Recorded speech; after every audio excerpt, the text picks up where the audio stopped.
Bismillahirrahmanirrahim. Elhamdülillahi Rabbil alemin ve sallallahu ve sellem ala seyyidina Muhammedin ve ala alihi ve sahbihi ecma'in.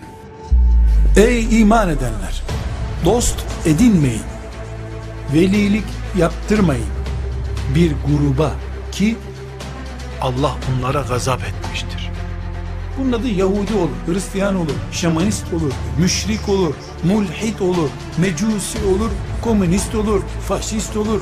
Hiç önemli değil bu isimler. La tetevella. La tetevella. Onu dost edinemezsin.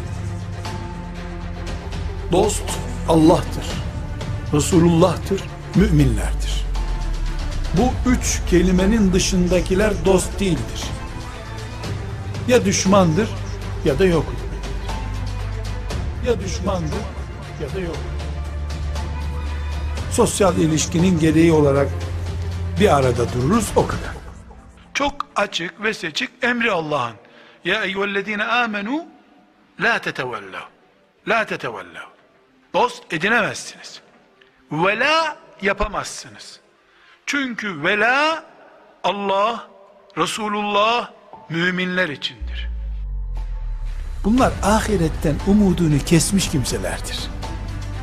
Ahiret umudunuz varsa, ahiretten umudunu kesmişleri dost edinemezsiniz. Şu kabirlerde yatan kafirlerin umutsuz kaldıkları gibi. Dost Allah'tır, Resulullah'tır, müminlerdir. Bu üç kelimenin dışındakiler dost değildir. Ya düşmandır ya da yok hükmündedir. Velhamdülillahi Rabbil alemin.